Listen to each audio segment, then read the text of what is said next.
I got this package in the mail from my dad. Brown paper wrapping, large but flat, with the word fragile written on it in black ink. When I unwrapped it, it was this big acrylic painting framed in some sort of bronze gilded plaster. The painting itself was of this long hallway full of doors, kind of like you'd see in a fancy hotel. The walls had edging about halfway up. The upper part was painted sort of an off-white, while the lower half was a crimson red that blended into the carpeting. Between each door was an upturned light, as well as on the far wall at the end, where the corridor seemed to connect to another hallway running perpendicular to it, disappearing around a corner. It was really an amazing detail, though I wouldn't call it lifelike by any means. Just the sheer amount of intricate pieces to each aspect of the scene showed that the artist really paid attention to every little thing, like somewhere in the world was this hallway, and you could stand in it and hold the painting up in front of you, and if it weren't for the border and the clearly stylized art, you wouldn't be able to tell where the canvas ended and the real world began. I called him up and thanked him immediately. But where'd you find this? I got it at an auction. I kind of figured as much. So I hung up the painting in my office, just resting behind my desk, which I realized later wasn't the best place for it, because in order to actually look at it, I had to swivel completely around. But there wasn't anywhere better, really. And once I'd gotten it hung up, I felt less willing to take it back down, so I just left it there. It kind of hung out over my shoulder and watched me work, and every now and then I'd turn around and stare at it and get entranced by it, feeling like I could get up and put my hands in the frame and climb into the painting, as if the frame were a window. Of course, I wouldn't be writing this if something weird didn't happen as a result of the painting. We had a couple friends over, Mark and Sabrina, and Mark and I went into my office when the women folk started talking about knitting, which has become my wife's new favorite hobby. I went and sat down at my laptop to find a video I had been telling Mark about, and Mark wandered over and started admiring the painting. Where'd you get it? My dad bought it at an auction and gave it to me. It's creepy. It's not that creepy. It's kind of, I don't know. Hypnotic? Yeah. I turned around to look at it with him while the video loaded. He got up and close and was running his finger over the canvas, feeling the raised acrylic, and I just let my gaze wander over all the details again. Huh. I didn't notice that before. What? At the end of the hallway, there's some sort of light coming from around the corner, and it's casting a shadow on the floor. I got up and looked closer, because I really hadn't spent a lot of time studying the far end of the hallway. There was definitely something yellow and some darker colors making what looked like the shadow of a person coming from around the corner. I even reached out and touched it to make sure it wasn't some trick of the light in the study, making it just look like there was this shadow in the painting, but I felt the paint, and sure enough, it was actually there in the painting. See what I mean? Mark said. Creepy. I genuinely felt weirded out by it. It was one of those moments where you started thinking, why didn't I notice this earlier? Was it there to notice? A couple days later, I was working on a project in my study, and it was around 9:30 at night, and I just couldn't focus. So I spun around in my chair to look at the painting, and I felt this sudden vertigo effect, like the ground wasn't there, and I had to grab my chair to keep from tumbling into emptiness. You wouldn't have noticed it if you hadn't looked at the painting 100 times like I had. The hallway was long, with exactly 6 doors. I remember because I counted them the first day. 3 on the left, 3 on the right, each with a little shiny metal doorknob. Only now there were 7 doors. 3 on the left, 4 on the right. It didn't make sense. Everything looked proportionally exactly the same, and the far end of the corridor was just as far away, and yet there was a 4th door in the right side of the hallway, with its little metal knob. I don't even know which door was the 4th door. That's how well it was blended in. I just know that there were 4 doors where once there were 3. What the hell is going on? I turned away in my chair and back to check several times and make sure my eyes weren't playing tricks on me, but the number of doors remained constant. I called my dad again and I asked him, "Is this a trick painting you sent me?" What do you mean? I mean, it keeps changing. I can see it changing. Not as far as I know. It was just one in a bunch I picked up at the same auction. After I got off the phone, I took the painting down and checked the back for some mechanical or digital hocus pocus, but it was all soft canvas, so I left it on the floor behind my office chair with the painting facing the wall, because the thought of it was freaking me out. The next day, I pulled my wife into my office and held the painting up so she could see it, because she hadn't had a chance to before. "How many doors are there?" I asked. She looked it over for a moment. 7. When I first got this, there were 6. She just looked at me like I was being a moron. "Okay, so which one wasn't there before?" "I have no idea." "You don't know which door magically appeared?" And she laughed and gave me a kiss and went back into the other room. It gets worse. The next time I chatted with Mark, I told him about the extra door in the painting. Are you sure there weren't 7 doors to begin with? Well, I would swear I counted 6. Well, if another one shows up, at least Melissa counted 7, and can confirm it. You know what you should do? You should take a photo of the painting so you can prove it if anything else changes. What a great idea. I got my phone and took a photo of the painting. 2 days went by. Nothing. On the 3rd day, I walked into my office, and there was a man staring at me. Well, I mean, it wasn't. I can't say that it was a man or a woman. Hell, I can't say that it was human. There was a shape at the end of the hallway in my painting. It was oddly lacking in the detail that the rest of the painting had, like someone had hurriedly painted it out. I even ran my hand over it to make sure it wasn't fresh, that someone hadn't actually come in and painted over my painting to drive me crazy. It was really there. And the look of it scared me more than anything else, changing painting included. I wish I could do it justice with words, but the best I can describe it is that it was human-ish, with legs and arms, but it seemed squat or hunched and lopsided, like someone had slapped a blurry Quasimodo onto an otherwise beautiful painting. You couldn't see the details on its face, but you could see shading on it, defining warped features. I was almost glad that there wasn't more detail on it, except that it left just enough to the imagination to give one nightmares. But I had proof. Here was proof that the painting was changing. So I brought up the file on my laptop to show my wife for comparison. Only when I did, the figure was in the photo I took too. At no point did I start questioning my sanity about all of this. Something unnatural and terrifying was going on. So I took the painting out of the house and set it on the curb where we put our trash for pickup. I was done with that painting. Or so I thought. The next evening, when I got home from work, it was gone from the curb. I figured someone had seen it and taken it home, and I waved my hands and said, "Good, now it's someone else's problem." I went in, played with my daughter, had dinner, put them to bed, and after watching a show with my wife, went into my office to check my email. No, the painting wasn't back on the wall. I made sure of that the moment I walked in the door.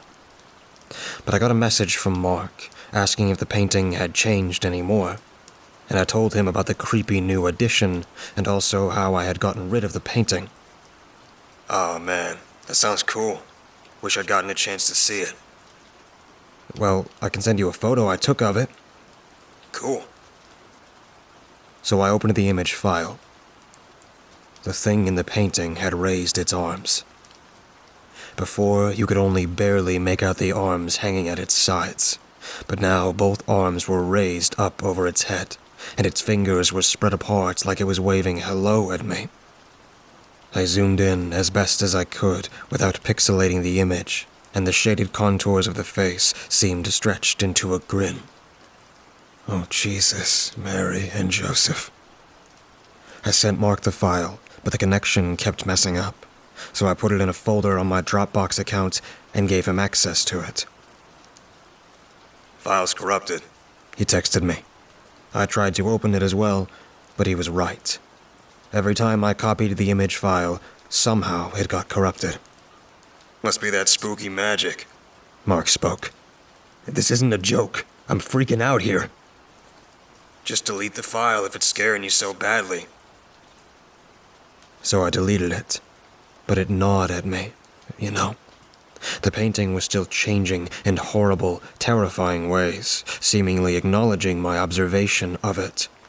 And now it was gone. But if it was gone, why should it matter?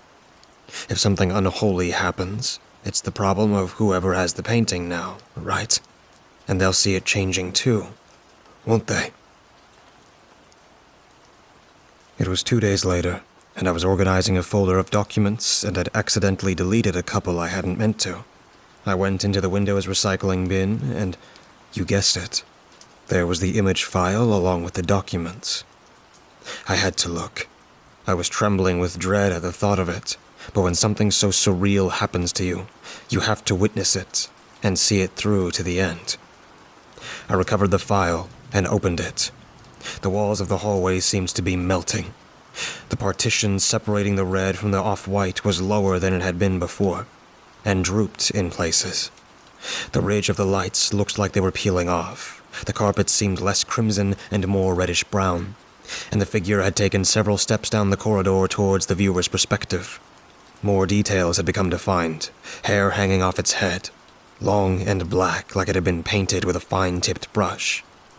The eyes were little more than dull black points under the shading of the brow. The grin came with teeth, uneven and fat, like those of a child more than an adult. Its arms were extended out on either side of it, touching both walls. One foot was ahead of the other, as if I'd caught it mid-step in a game of red light, green light. I realized I was panting and shaking as I looked at it. It was getting hard to breathe. An anxiety attack. The painting was going to make me pass out just from looking at a digital photo of it. Quickly, I closed the image to calm myself down, but that suddenly brought forth the thought. What if it progresses every time I look away? The only way to stop it is to keep looking, and I opened the file again. No change. Oh, no, wait. That wasn't a new change. I had noticed it before, but it hadn't dawned on me. One of the doors was open. There was a dim blue light coming from the room inside. Moonlight, I thought. And just outside the threshold of the door, there was an object lying on the floor. I zoomed in for better detail. It was a little yellow stuffed lion with a scraggly orange mane. A child's toy. Of all the details, the melting hallway, the grinning fiend with arms wide open, the blue light from the open doorway, it was the innocent nature of that little toy lion that filled me the most with dread. My wife came into the office. "Come kiss Gabby goodnight." I went into her darkened room, where she was wrapped up in blankets in her bed, hugging a half-dozen stuffed animals and looking cute as could be. My little darling, I loved her so much. I kissed my daughter goodnight. She kissed me back and hugged her little pillow pet with the built-in nightlight. It glowed through a variety of colors. "I love you, baby," I told her. "Can I get Simba?" I looked around. "Where'd you leave it?" "Over there." She pointed to the closet.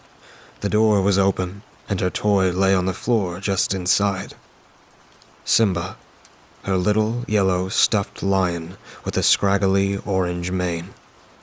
Seeing it lying there, just past the threshold of the closet door, while the dim glow of my daughter's nightlight faded from red to purple to blue, I felt my heart rise up in my chest.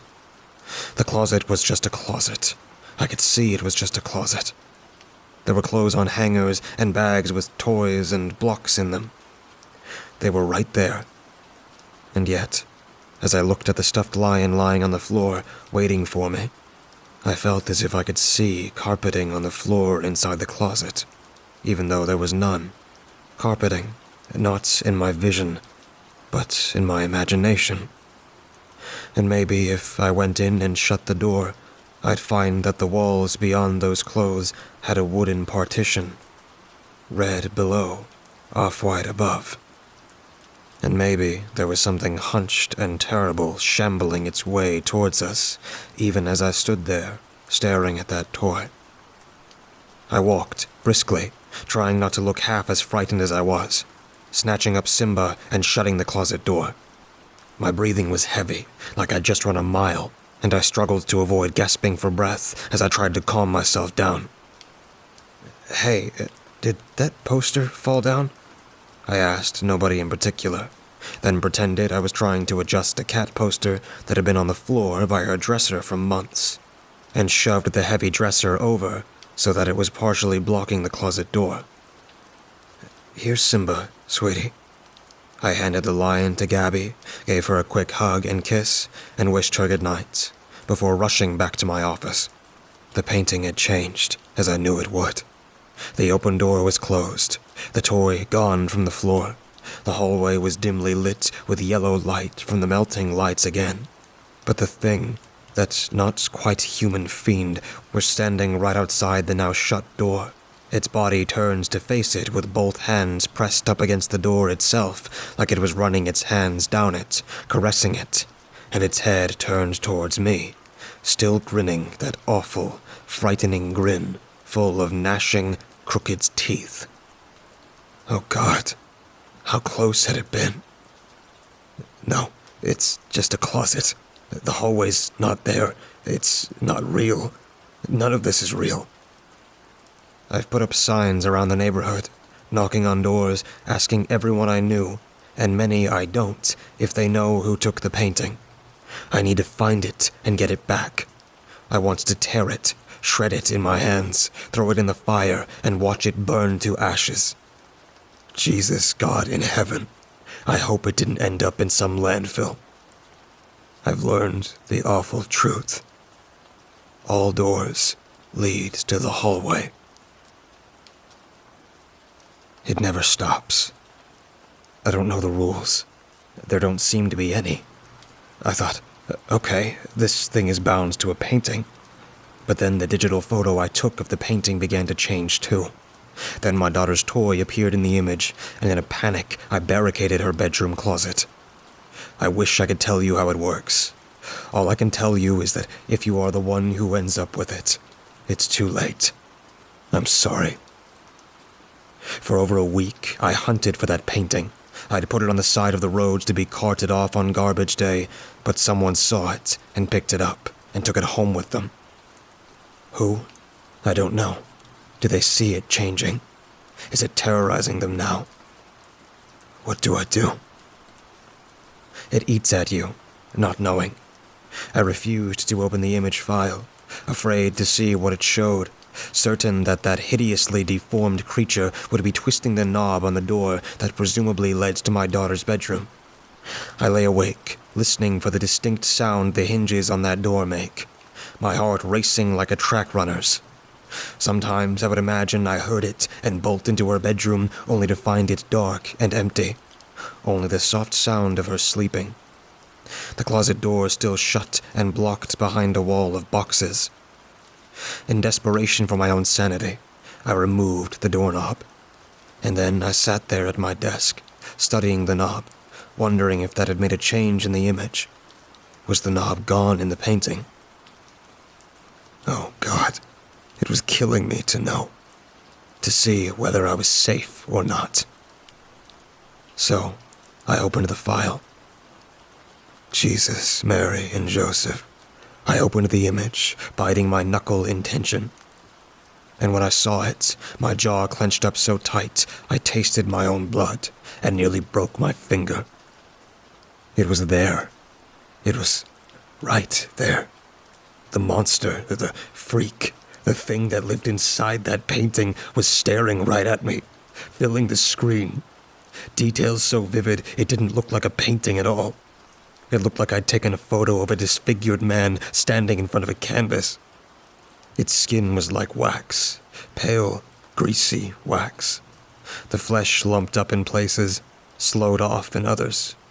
It was as if someone had tried to build a human head out of modeling clay and then left it out in the rain.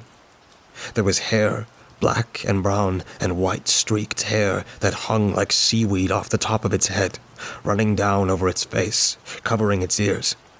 If you asked me to sum up this thing in one sentence, I would say it looked like a desiccated corpse that got dredged up out of the East River after a week in a hot July. But the eyes were the worst part. There was a clearness in them, a sinister intelligence that stared back at me as I tore into the flesh of my hand with my teeth.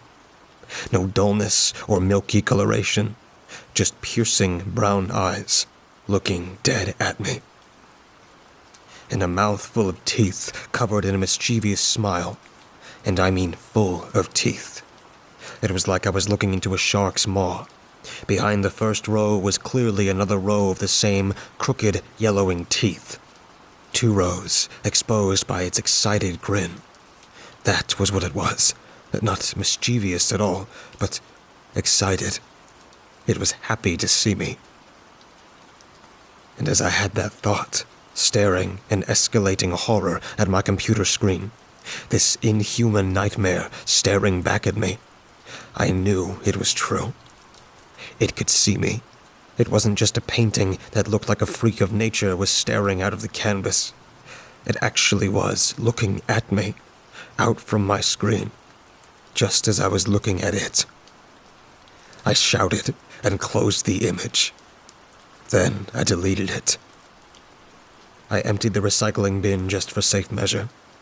I got up and ran away from the computer and spent the rest of the day pacing and feeling irritable and snapping at every question my wife or daughter asked, until finally, they just stopped asking me anything at all. When I close my eyes, I see it. It's there behind my eyelids now, smiling at me, its head cocked ever so slightly like a curious dog. It can't speak to me, but I feel like I know what it was thinking. It was thinking, "Do you really think you can stop me?" no, I don't think I can. My wife came into my office that evening. She stood there, frowning heavily and seemingly waiting for me to say something, but I was too distracted to speak up. Finally, she broke the silence. "You've got to stop." "Stop what?" "Stop taking things out on me and Gabby. Stop this story about a painting with a monster in it. Stop acting like you're crazy." "The painting is real. You saw it. I got the image on my computer to prove it's still changing." "Let's see it." I just deleted it." "You're giving Gabby nightmares. I had to change her sheets today because she was afraid to get out of bed to go to the bathroom. This has to stop." "I'm trying to protect her. I'm trying to protect us. Monsters don't come out of paintings." She threw her hands up in frustration. "You're a grown man. Stop acting like a child. Stop scaring your child." "It's real." She stormed out of the room, slamming the door behind her. I just sat there, holding my head in my hands and tearing at my hair.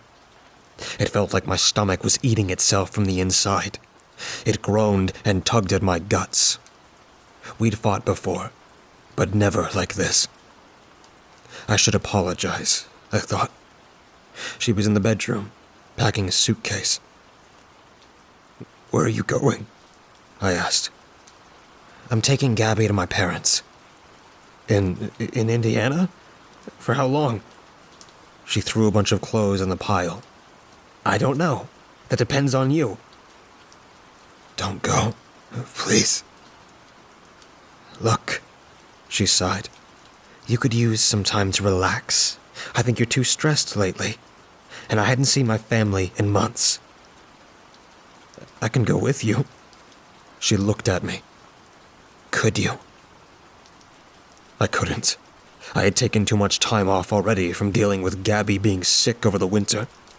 I pulled at my hair. No, probably not.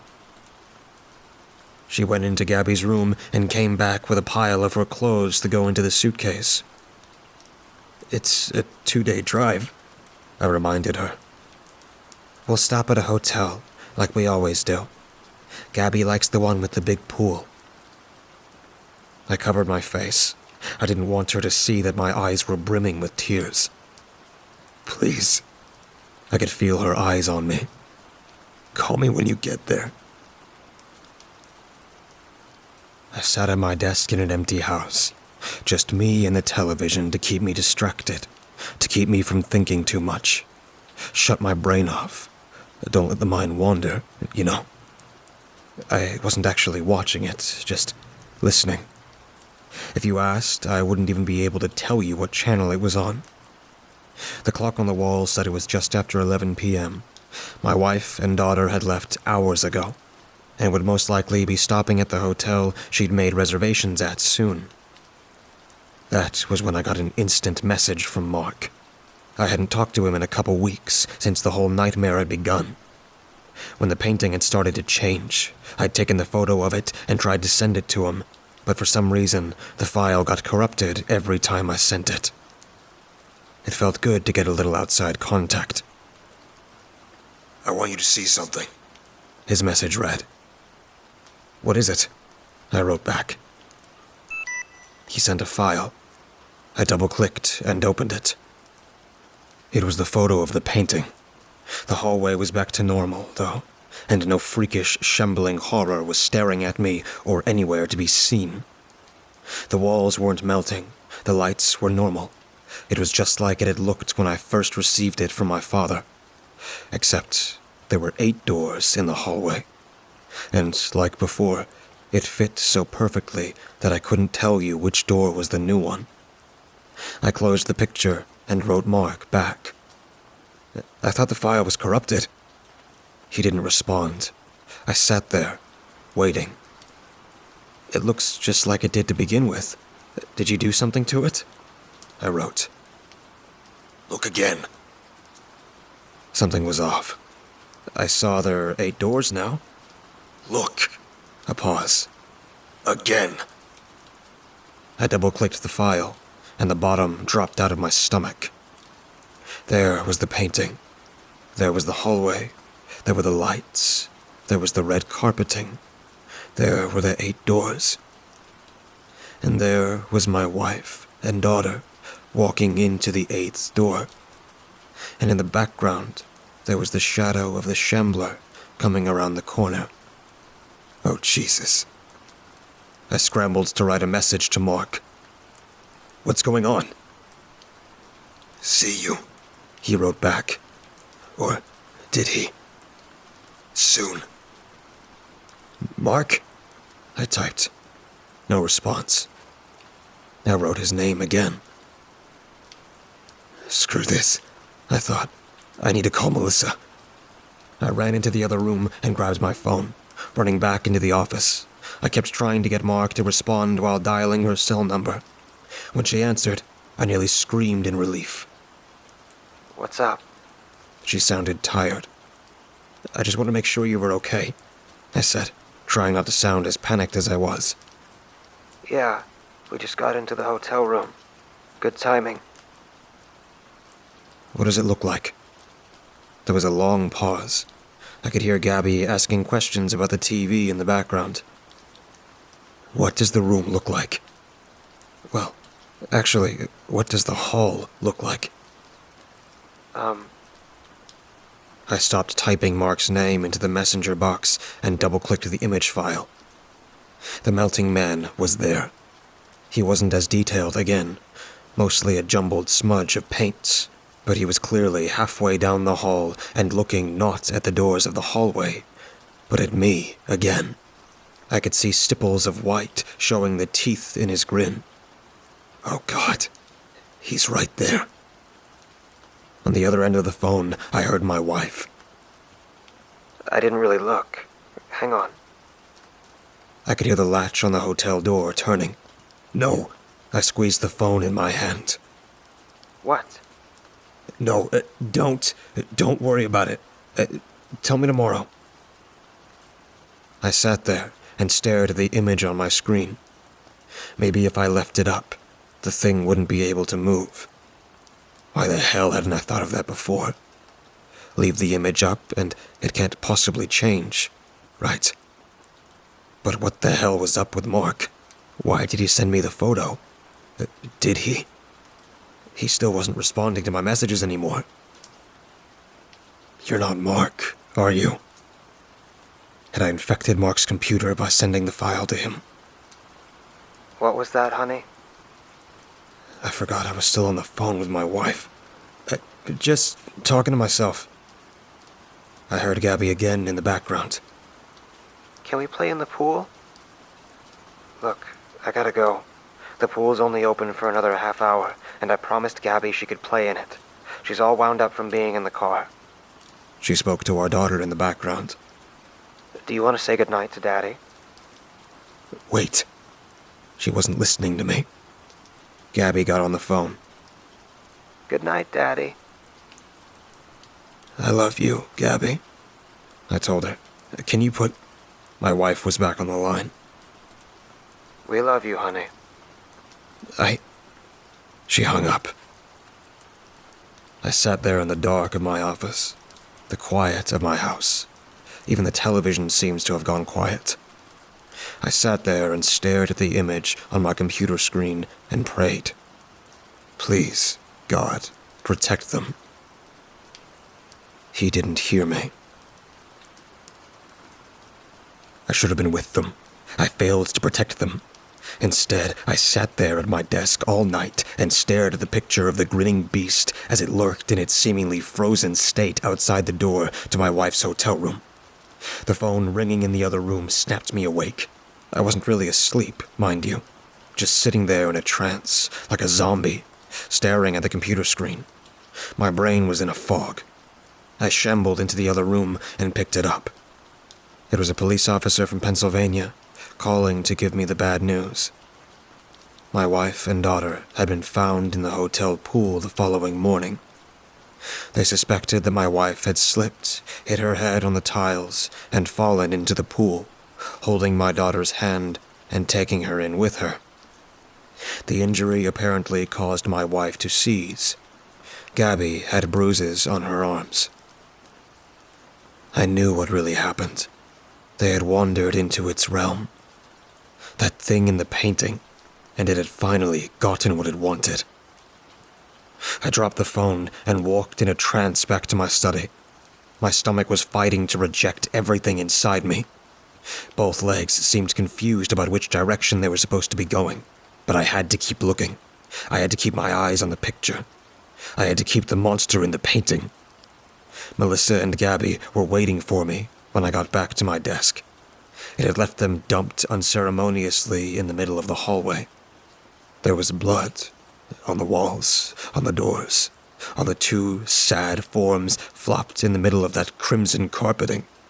If I hadn't just gotten off the phone, if I hadn't known what my wife and my daughter looked like, I might have mistaken them for just a pair of sloppy, painted-on additions to the whole scene.